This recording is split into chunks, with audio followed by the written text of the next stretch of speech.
우리 참 좋은 질문 하셨네. 정확하게 질문하셨네. 요한일서 1장 한번 아까 읽긴 했는데요.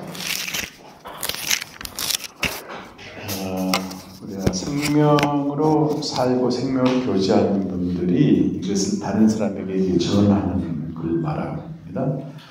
그 태초된 생명의 말씀에 관하여는 우리가 들은 바요, 눈으로 본 바요, 자세히 보고 그 손으로 만진 바라. 그러니까 이 창세 전부터 하나님의 아들이 이렇게 말씀으로 계셨는데 이제 2절에 보면 이 생명이 나타낸 바 되었다. 이 땅에 오셨다는 거죠. 이 영원한 생명을 우리가 보았고 증언한다. 본다를 볼 편자를 쓰고 증언한다를 볼 편자를 쓴 거죠. 보았고 증언한다.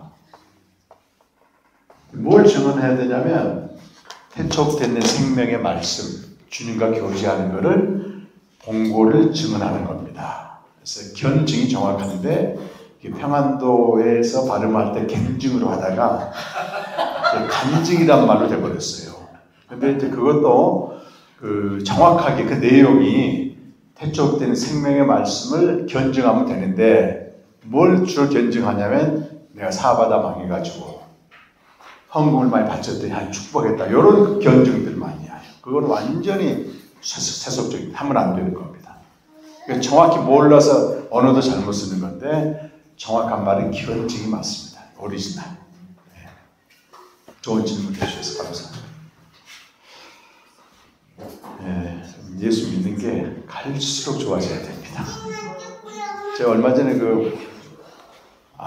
하나님의 은혜로 그 찬양 있잖아요. 그 찬양 3절인가 보면 왜 내게 성령 주셔서 내 마음을 감동해 주 예수 믿게 하는데 눈물 확 어떻게 하다 내가 예수 믿게 됐지 이게 지금 오늘도 예수 만난 거 찬양하는데 갈수록 좋아집니다. 또 갈수록 남는 게 주님과 만나는 깊은 그 시간. 요즘 한국이 너무 더워가지고 제가 여기 오기 전에 이틀 동안은 우리 집에서 가까운 데가 신학교, 내가 졸업한 신학교 가서 수시로 가거든요. 거기 가서 이제 오후 내내 주님과의 교제를 하는데요. 이 무아지경은 좀 그러고 아무 생각이 없어져요. 그냥 마다가스카르 간다 이것도 없어져. 이것도 가기 싫고 그냥 그 자리에 있고 싶은 거 있잖아요. 아무것도 하기 싫고. 너무 좋아요. 너무 좋아. 이틀 동안 연속 그런 은혜를 주시더라고. 그러면서 내 영혼은 이게 깃털처럼 가벼우면서 춤을 춥니다. 여러분. 처음부터 제가 그렇게 믿은 게 아니고 2008년도에 하나님의 다루심 받고 저는 종교인이었어요. 종교인이 뭐냐면 주님과 교제 없이 일만 하는 사람 종교인이에요. 죽으라고 일만 하고 봉사만 하고 그것 때문에 막 자기 파괴에 이르는 겁니다. 뭔가 성과는 내는데 기쁨은 하나도 없어 이 안에. 목이 말라가요.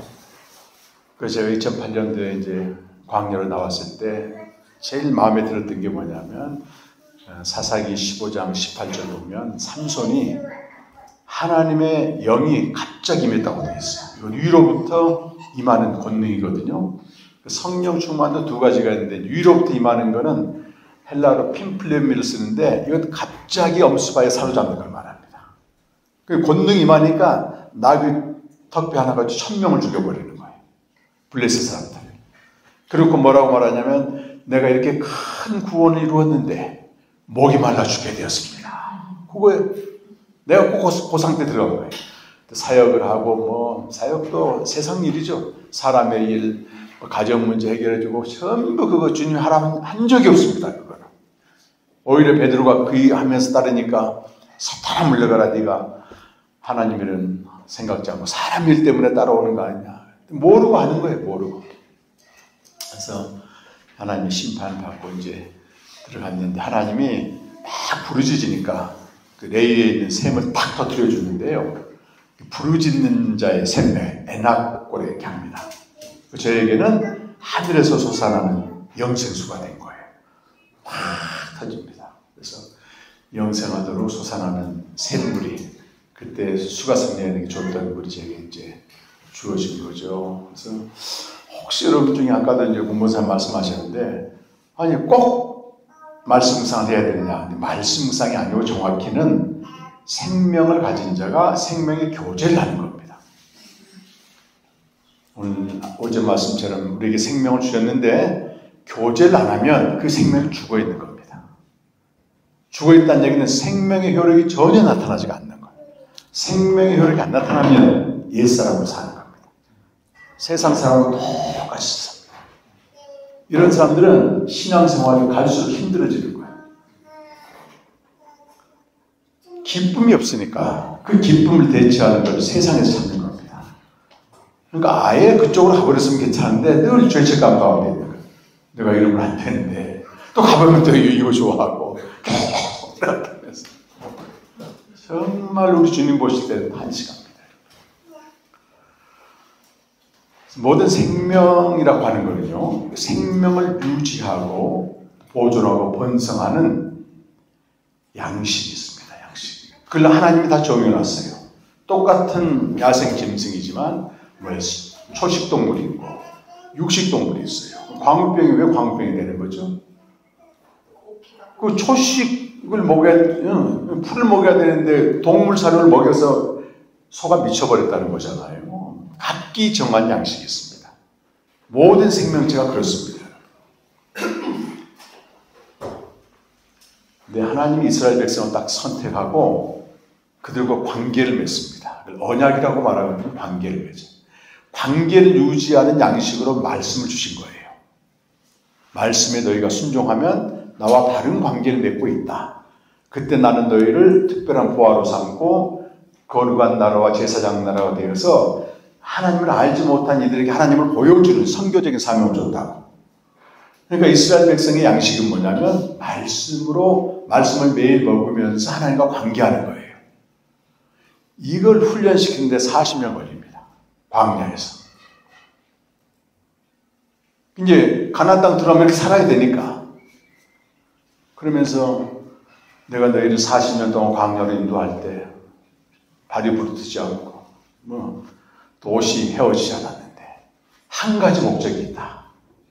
너희는 떡으로만 사는 게 아니고 하나님의 입에서 나오는 말씀으로 살도록 이거 하나 훈련시키는데 40년 걸려요. 세상 사람들은 떡만 있으면 살거든. 언약 백성, 하나님과 관계 맺는 백성은 말씀을 먹어야만 사는 겁니다. 그걸 안 먹으면 아무 가치가 없어요.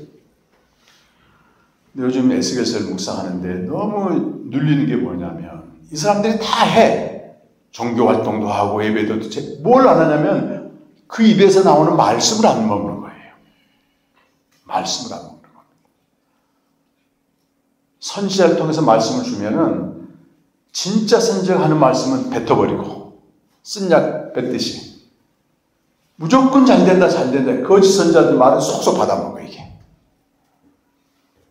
그러니까 나중에 하나님의 에스겔서를 통해서 이를 무지하게 심판합니다. 이 구약 백성이에요. 우리는 이스라엘 백성은 아닙니다. 우리는 생명을 가진 새 언약 백성이에요. 새 언약 백성. 새 언약 백성. 그리고 왜 적어도 내가 새 언약 백성이라면 내가 어떻게 살아야 되는지는 설령 안 살아도 알고는 있어야 돼요. 그걸 모르고 있으면 당하게 돼 있습니다.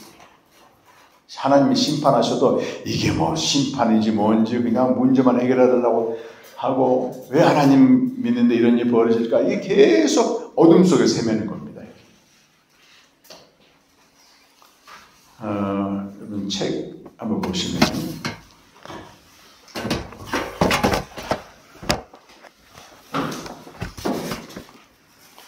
286페이지 보시면 우리는 더 이상 이스라엘 백성이 아니고 새 언약 백성입니다. 이 새 언약은 예수님이 자기 피로 맺은 언약이에요. 언약.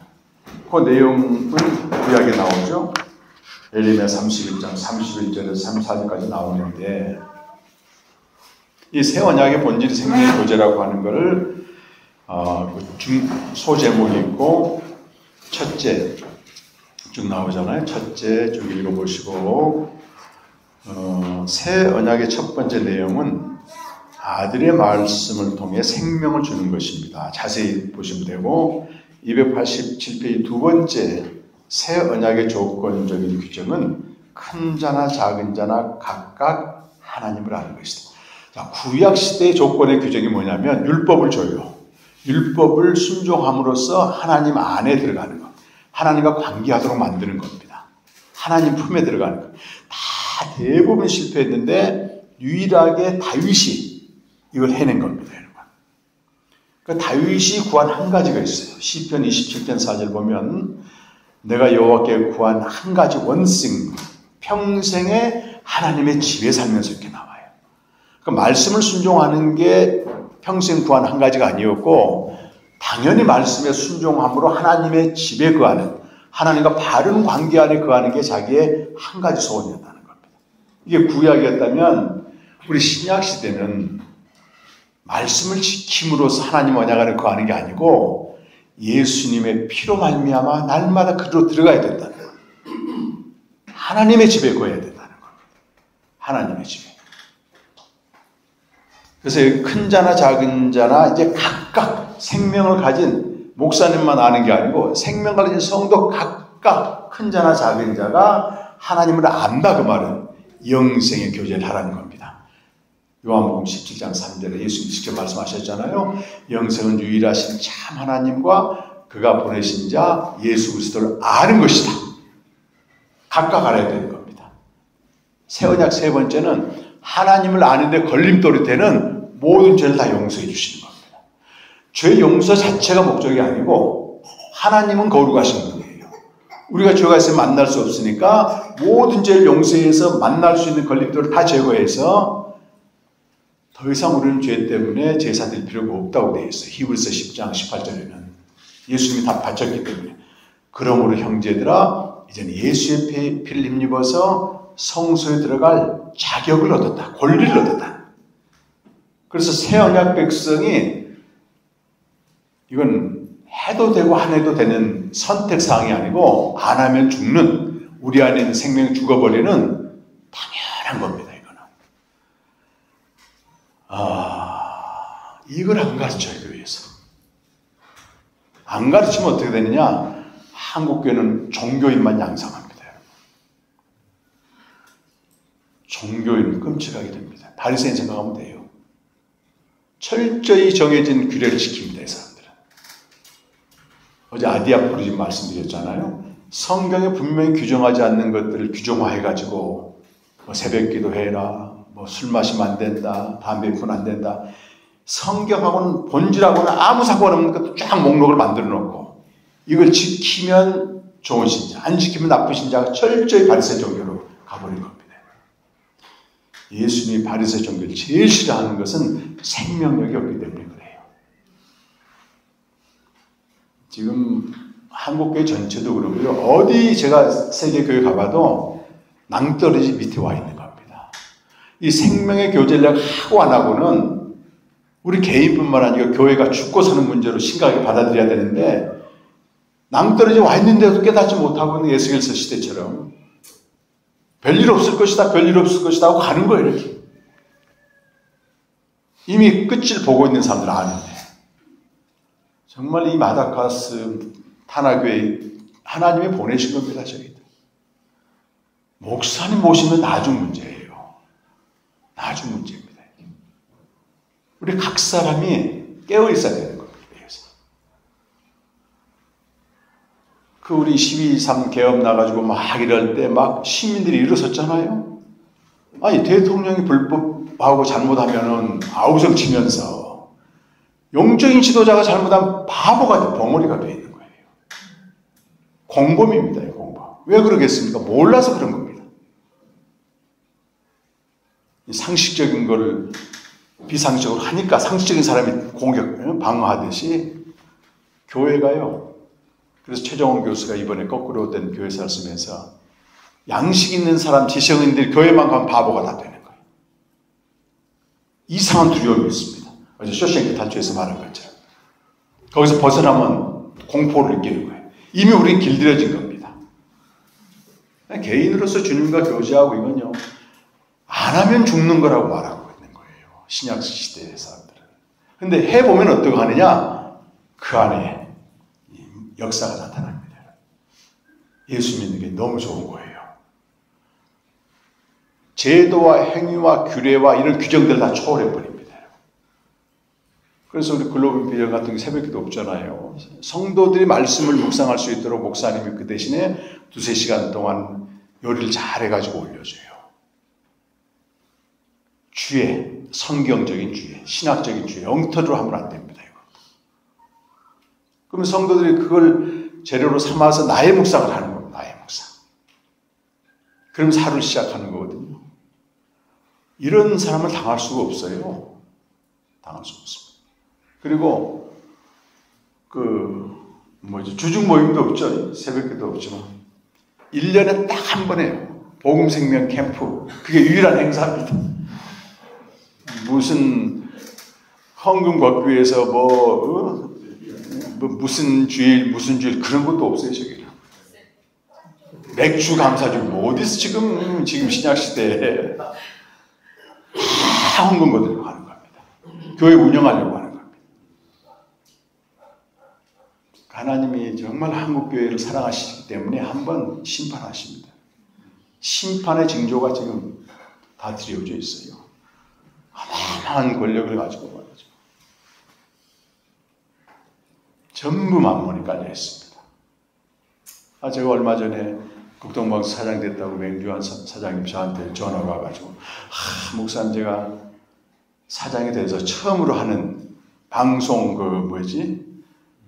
이름도 거창해. 방송 선교사야 방송 선교사인가 전파 선교사인가. 목사님 이름이 빠졌는데 왜 빠졌습니까? 네 하겠네. 그분하고 각별한 관계가 있기 때문에.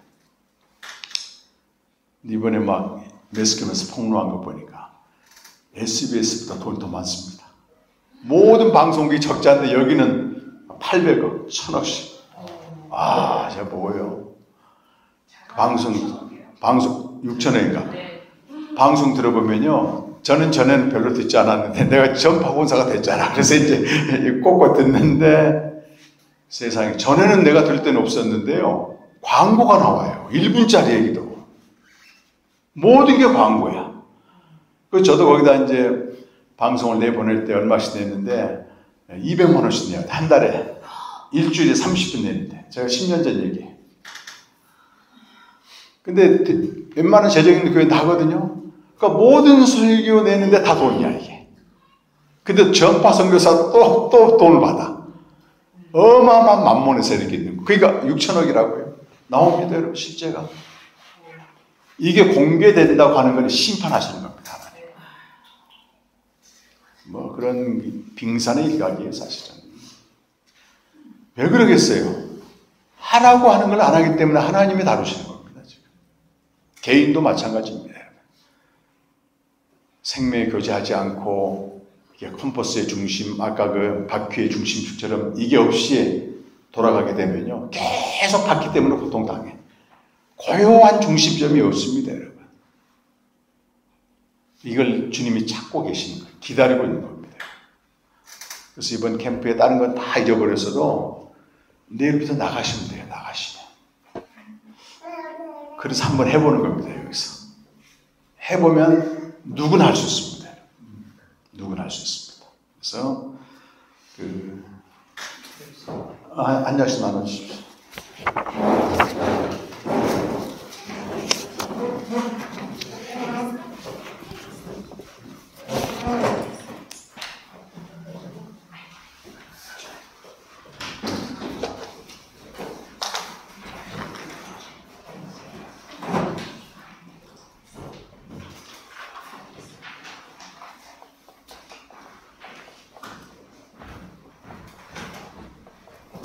생명의 교제는 요한일서 1장 1절에서 9절까지 나오는데 생명의 교제를 하는 수단과 도구가 말씀입니다. 그 말씀을 지키려고 준 게 아니고 생명의 교제를 위한 도구로 주신 거예요. 기록된 말씀을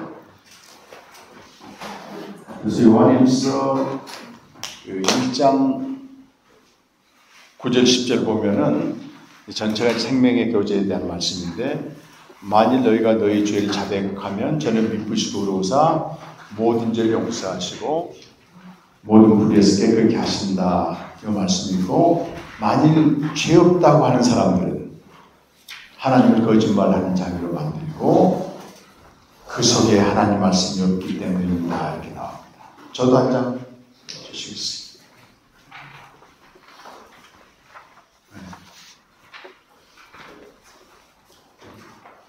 생명의 교제는 이렇게 제가 종종 우리 목회자들이나 다른 신자들에게 물어봅니다. 제가 질문을 정확히 해야 된다고 그랬잖아요. 신앙을 진단하는 질문은 구원의 확신이 있습니까? 이건 전혀 아닙니다. 이제 구원파가 하는 질문들이에요. 뭐라고 그랬죠? 지금 주님과 교제하고 있습니까? 이걸 물어봐야 됩니다. 믿음이라고 하는 것은 특별히 요한복음에서는 전부 현재의 것이에요. 아들을 믿는 자에게는 영생이 있고, 요한복음 3장 36절에 아들을 믿지 않는 자에게는 영생이 없으며 하나님의 진노가 그에 있다. 그렇기 때문에 그 믿는다 할 때는 전부 현재입니다. 지금 믿고 있느냐지 과거의 구원의 확신이 있는, 이건 하나도 안 중요합니다. 지금 믿고 있고 지금 주님과 교제하고 있으면 그 물어보나 마나 구원이 받은 거죠. 구원받아 내게 생명이 있기 때문에 교제하는 거잖아요, 그거는. 그래서 생명의 교제의 형태는 다르지만 생명의 교제의 내용은 요한복음 17장 24절에 그겁니다. 네. 독생자, 아버지가 아들에게 주신 독생자의 영광을 보는 것, 이게 생명의 교제 내용입니다. 그래서 내가 아무리 주님과 교제한다 해도 그 아버지가 아들에게 주신 영광을 보지 못하는 교제는, 이건 종교행위로 가야 된다. 여기까지 가야 된다. 그래서 교제 한 군데 좀 보고 가겠습니다.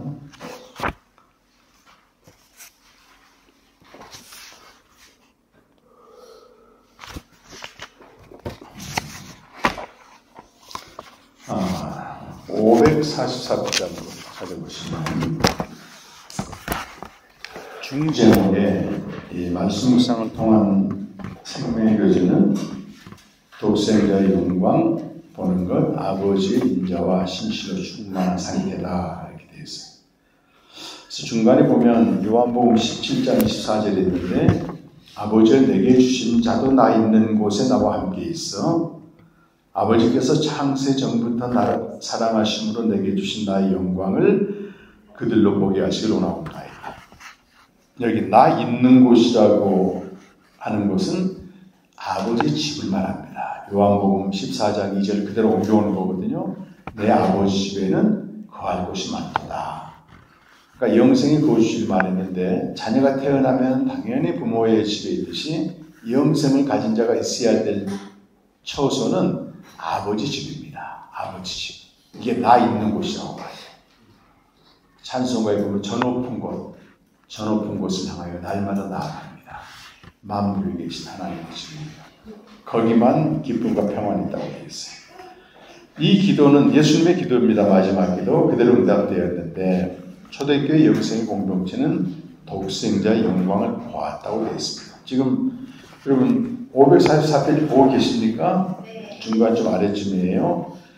그 영광은 아버지가 아들에게 주신 독생자의 영광이고 은혜와 진리가 충만하다. 말씀이 육신이 되어 우리 가운데 거하시며 우리가 그의 영광을 보니 아버지의 독생자의 영광이요 은혜와 진리가 충만하더라. 그 영광을 보는 자는 충만한 데서 받는데 뭘 받냐면 아버지 하나님의 인자는 사랑을 받아 신실함 여기 충만해진다. 청교도 지도자 조원호인이 영어로 이제 쓴 것처럼 번역을 했는데, 하나님과의 교제라는 복음으로서 계시된 그리스도 안에 하나님의 영광을 보는 것은 정확히는 아버지가 아들에게 주신 독생자의 영광을 보는 것을 말합니다. 이것이 영광을 보는 상태고, 그 사랑과 신실함이 내게 부어지게 되면 내 안에 알 수 없는 이 사랑이 부어진다는 얘기는 어떻게 돼요? 흘러 넘치니까 어떤 사람도 내가 용납하고 받아들이고 품을 수 있는 사랑이 나가게 되는 겁니다. 내가 만들어서 하는 게 아니고 아버지께로 부음받게 되면 이게 흘러 넘치겠죠. 흘러 넘치는 상태가 뭐냐면 예수님 말씀하신 대로 내가 새 계명을 너희에게 주노니 내가 너희를 사랑한 것처럼 너희도 형제를 사랑하라. 이게 그냥 이루어지는 거예요. 이건 내가 노력하는 게 아니고 받아서 하기 때문에. 그렇게 아들의 계명을 지키게 되면 요한복음 15장 10절 11절에 내가 아버지의 계명을 지키고 그의 사랑하는 그와 것처럼 너희가 내 계명을 지키면, 그 독생자의 영광을 보는 교제를 하게 되면 어떤 일이 벌어지냐면 어떤 사람이든 사랑이 흘러나가는 거예요. 그거는 아들의 계명을 지키는 겁니다. 그럼 나의 계명을 지켜 나의 사랑 안에 거하라. 그리하면 내가 나의 기쁨을, 그렇게 나와요. 나의 기쁨을 너희에게 주노니 이는 너희 기쁨을 충만하게 하라. 그래서 이 독생자의 영광을 보는 것이 하나님의 사랑으로 충만해지는 것이고, 사랑으로 충만한 걸 가지고 형제를 사랑할 거 아니겠어요? 형제를 사랑하면 이게 계명을 지키는 거예요. 아들의 계명. 아들의 계명을 지키는 자는 다시 아들의 사랑 안에 거하기 때문에 거기에 아들의 기쁨으로 충만해지는 겁니다. 이거 계속 돌아가는 겁니다. 그렇겠죠. 내가 아버지로부터 사랑을 충만히 받지 못하면 내가 사랑할 수 있는 사람만 사랑하는 거지. 기쁨이 없죠, 거기에.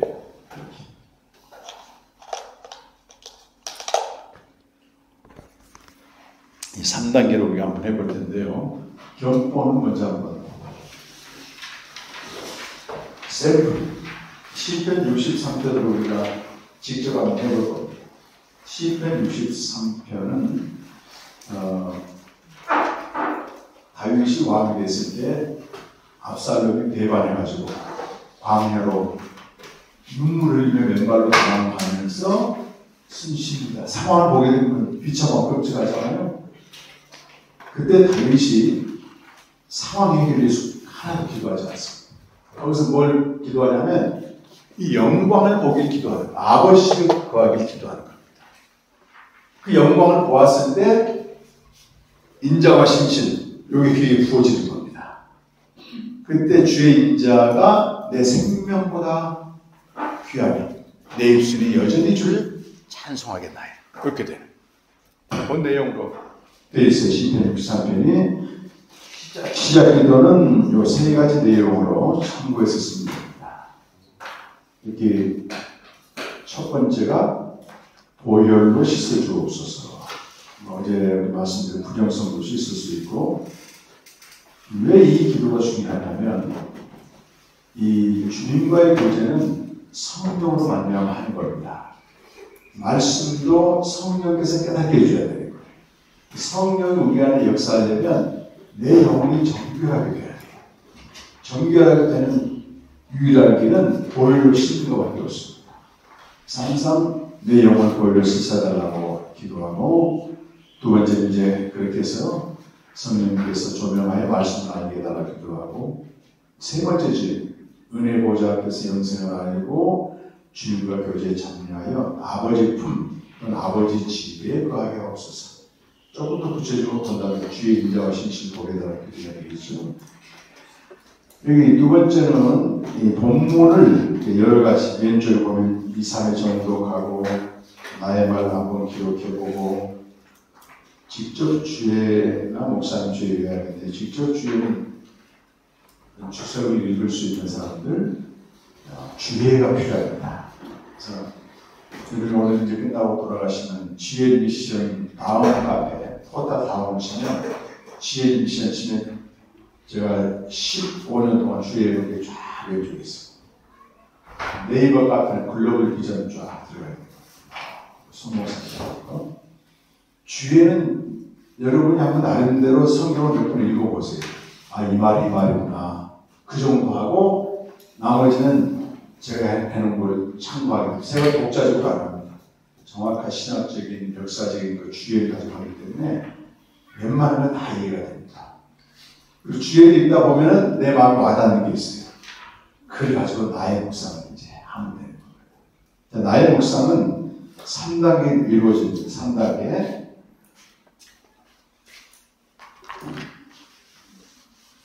이게 이제 큐티와 결정적으로 다른 겁니다. 내가 큐티와 이 말씀 묵상에 대해서 학위 과정에서, 박사 과정에서 논문을 썼어요. 근데 우리 한국교회는 뭐가 있냐면 어디서 된다 그러면 갖다 막 사용하는 프로그램, 프로그램이 광풍입니다. 근데 큐티는 우리 한국에서 나온 영적인 프로그램은 아니고 영국에서 나온 거예요. 20세기 초에 영국의 캠브리지 대학 학생들이 한 9명인가 6명인가 정확히 모르겠네요. 얘들이 좀 경건한 시간을 가지고 말씀을 좀 읽고 기도하기 위해서 타이어트 타임이라는 이름으로 프로그램을 만듭니다. 근데 이 아이들이 아니지 벌써 20세기 청년들이 나한테 할아버지 할아버지 열매를 굉장히 좋았어요. 중국 선교사도 가고 해가지고 그 당시에 영국교회에서 일어난 운동입니다. 이게. 그게 이제 지속이 되다가 1970년 전후에 해가지고 온누르교회 해영적 목사님 29살 때인가 영국에 유학을 갔어요. 근데 우리는 그때까지만 해도 신앙생활 어떻게 했냐면 주일에 한 번 교회 가고 부흥회 한 번씩 하고 좀 열심히 있는 사람은 새벽기도 하고 개인이 성경을 본다는 건 상상도 못했어요. 근데 거기 딱 가서 새벽기도 체질 때 보니까 어떤 나이 많은 어르신 두 분이 노트를 가지고 어디 가서 기록하고 있는 거예요. 이게 뭐예요? 그랬더니 큐티입니다. 그랬더니 이 촉수가 대단해요. 온누리교회 하영교 목사님 프로그램에 대응합니다. 한국교회 필요하다 해가지고 돌아와서 생명의 삶 큐티 100만 명 운동을 벌였어요. 그러면서 이제 적용 중심으로 했는데 그 말씀은 절대 적용하면 안 됩니다. 제가 첫날 말씀드렸나요? 계몽주의지 신앙이에요. 계몽주의 기독교는 뭐냐면 저 초월에 계신 하나님은 몰라. 만날 길이 없어. 그러니까 시간과 공간을 초월한 정언명법이라 어느 시대나 유효한 이 성경 말씀을 내가 지키는 게 기독교다 이렇게 말해요. 칸트가 그렇게 얘기했다. 그렇게 되면은 이걸 열심히 지키게 되면 뭐가 되겠어요? 다른 사람보다 좀 우월한 도덕적 윤리적인 인간이 된단 말이에요. 그렇게 해서 가르쳤습니다. 근데 이거 절대 기독교 본질 아니에요. 이건 계몽화된 기독교입니다. 그래서 계몽화된 목사님들은 뭘 얘기합니까? 설교를 했으면 실천해라 이렇게 말도 안 되는 겁니까? 계몽주의 기독교를 얘기하는 겁니다. 근데 그렇게 되면은 교회 다니는 사람보다 도덕적으로 윤리적으로 뛰어난 사람들이 교회를 비난하게 돼요. 그래서 신라의 말과 책을 씁니다. 그건 아니다. 기독교를 멸시하는 교황님들이랑 강연을 써가지고 기독교 신앙이란 말씀을 지키는 게 아니고 그건 율법주의로 또 간단 말이지. 저 위에 계신 분과 만나는 것이다. 영생에 대해서. 근데 이제 어쨌든 3P 운동을 전개하면서 적용 중심으로 가는데요. 우리 말씀을 적용할 수 있는 존재가 아닌데 어느 수준까지는 할 수 있지만 도덕적 윤리적으로 노력은 할 수 있지만 절대 지킬 수 없는 존재예요. 말씀 앞에서 내 죄를 깨닫고 내 비참함을 발견하고 그런 나를 하나님이 그 아들 통해서 얼마나 사랑하셨는가 이 사랑이 부어지는 거죠. 부어지는 거예요. 그래서 요한일서 1장 9절 10절 말씀에서는 만일 죄 없다고 하는 사람들은 말씀이 그 속에 있지 않는 것이다. 하나님을 거짓말하는 자가 만든 것이다. 그래서 말씀 앞에서는 죄를 자백하면 저는 기쁘시고 로사 모든 죄를 용서하시고 이렇게 이제 얘기하는 거예요. 그래서 목사님도 죄를 좀 요약하는 게 좋고 그래서 그런 자료는 많이 있어요. 제가 복음 생명의 교제를 위한 말씀 묵상을 해놨기 때문에 재작년 말이군요. 저희가 창세기 주의 묵상 책을 내서 한 800페이지쯤 됩니다, 이게. 근데 캠프 다녀가신 분들이 이렇게 캠프가 끝나고 대부분의 에너지가 돌아가. 이게 저한테는 숙제가 됐습니다. 어떻게 하면 이분들이 생명의 교제가 잘 잡힐 수 있을까 이 고민을 하다가 2023년도 말에 창세기 1장부터 50장까지 묵상한 거를 책을 냈습니다. 앞에 보게 되면 본문이 나오고 두 번째는 중요한 본문 주제를 쭉 올렸어요. 그리고 세 번째는 묵상을 올리고 나의 묵상 그리고 기도를 끝냈는데 이게 115가까지가 있기 때문에 하루에 한 챕터씩 쭉 묵상을 하다 보면 석 달 지나면 완전히 생명의 교수 잘 잡힙니다. 이게. 그런 목적으로 하나님이 그 책을 내게 하셨어요. 그래서 책을 받아본 사람들 또 진지하게 있는 사람들 굉장히 열광합니다. 말씀의 맛이 이런 거예요, 이렇게. 근데 당장 그렇게 안 되더라도 여러분 여기 이제 말씀 묵상하는 그룹이 한두 명이나 생기면 카페 같은 들어오게 다 할 수 있도록 돼 있어요. 한 달치 묵상 순서도 올라 있고 제가 한 것도 있고 다른 분이 한 것도 해가지고 우리 묵상이 매일 올립니다. 그래서 내용 주의를 참고하고 나의 묵상하면 되거든요. 이런 식으로 할 수 있습니다. 그래서 왼쪽에 주의 요약을 하면 좋고 1, 2, 3단계는 1단계는 나의 실존에 대한 것이고 말씀 앞에 비춰진 나는 하나님 보실 때는 비참한 존재다.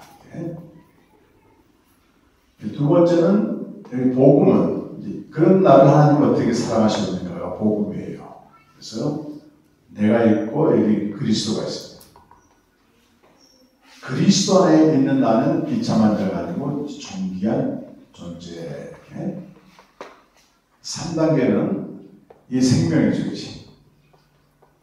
생명을 가진 우리가 아들과 그리스도와 아버지 안에 거하는, 아버지 집에 거하는 나라. 3단계 아버지 집에 거하는 것인데, 이 아버지 집에 거할 때 그의 영광을 보는 것입니다. 영광의 내용은 하나님의 무한한 사랑과 신실함. 요 3단계로 하시면 되고, 이것은 이제 누가복음 15장 11절에서 32절까지 보면 탕자의 비유가 있습니다. 탕자가 집을 나가서 비참하게 됐단 말이에요. 근데 돼지 시험 열매를 끝내 먹다 그것마저 떨어져. 근데 탕자의 위함이 있습니다. 파스칼도 그런 얘기를 했고 20세기 들어와서 이제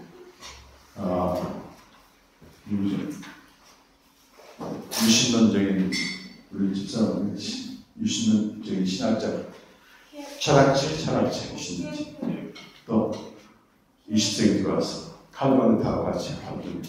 책에 있습니다. 칼 야스퍼스가 있습니다. 이 두 사람이 똑같이 무슨 얘기를 하냐면 인간의 위대함이란 비참한 존재를 인식하는 것이다. 아주 중요한 말이었습니다. 인간이 비참한 자리에 갈 때 비로소 자기가 누군지 자기가 인식한단 말이에요. 탕자의 실존이 되는 거잖아요. 탕자의 위대함이 어디냐면 아버지 집을 기억해 낸 거예요. 아버지 집을. 내 아버지 집에 먹을 것이 있다. 근데 더 놀라운 건 그 아버지 집에 가는 겁니다. 그때 아버지가 기다리고 있으면서 아들의 본성을 회복시켜줘. 원래 품꾼 중에 하나만 큰 목적으로 갔는데 먹을 것만 신발 신겨주고 반지를 끼워주고 또 이렇게 새 옷을 입혀주면서 거기 이닥이 용납해 준 거잖아요. 근데 여기에 시작 한 가지 더해 아들이 뭘 합니까? 혹시 아시는 거예요? 살찐 송아지를 잡아서 잔치를 벌입니다. 왜 잔치를 벌이죠? 아버지의 기쁨이에요. 이는 잃었던 아들이 왔고 죽었던 아들이 왔다. 그때 탕자의 입장에서는 어안이 벙벙해. 탕자의 처음 목적은 뭐였어요? 먹을 것만 해결하면 돼. 근데 자녀의 권세를 회복시켜주고도 감지덕진데 참치를 벌이네. 그때 탕자는 어리둥절하고 아버지는 기뻐하고 이렇게 차이가 나는 겁니다. 그때 탕자는 자의식을 내려놔야 돼요. 제일 신앙생활 힘든 게 뭐냐면 하나님 앞에 가서까지도 나는 이런데 이러고 있는 거예요. 아, 대단합니다, 인간. 그래서 제가 이걸 어제 황무쌤 잠깐 말씀드렸는데 그 3월 초에 3월 초인가 언젠가 말이죠. 그 윤석열 대통령이 파면당한 한국에서는 여기도 그렇겠지만 의견이 굉장히 많았어요. 인용된다, 인용 안 된다, 막 양파, 막 어마어마하게 되어버렸습니다. 그리고 의견이 분분해. 6대2다, 4대4 하면 되니까. 딱 헌법재판소에서 판결을 내렸어요. 그때 그 전에 의견이 분분하면 아무 소용이 없어진 거예요. C.S. 루스가 이런 말합니다. 하나님이 우리에 대한 생각을 안다면 내가 하나님에 대한 생각은 하나도 중요하지 않다. 이게 어디 가서 경험돼? 여기서 경험돼. 우리가 어떤 모습으로 나갔든지 아버지 집에 가게 되면 그분은 그 자체로 기뻐하는 거지. 내가 하나님에 대한 인식이나 내가 나에 대한 인식은 하나도 중요하지 않습니다. 그래서 그 기쁨을 여기서 누려갈 거 말이에요. 여기까지 가야 돼요. 여기까지. 그러니까 해보시면은 성령께서 인도해 갑니다. 이건 제가 한 거고 이 뒤에 넘어가면 여러분 하시는데 그 뒤에는 앞에 있는 걸 참고로 하시면 됩니다. 그리스도 좀 십자가 주시면 참고하시고 마지막 묵상 기도는 이렇게 묵상에 대해 간단히 적는 것입니다. 빈 공간. 오늘 한 장밖에 없기 때문에 여러분 집에 돌아가시면 무지 노트 같은 거 하나 사가지고 요 순서대로 쭉 하시면 돼요. 많이 할 거 없습니다. 조금만 해도 주님 기뻐하시고 말씀 앞에 머물러 있는 것만 해도 기뻐하시고 근데 한번 오늘은 해보는 겁니다.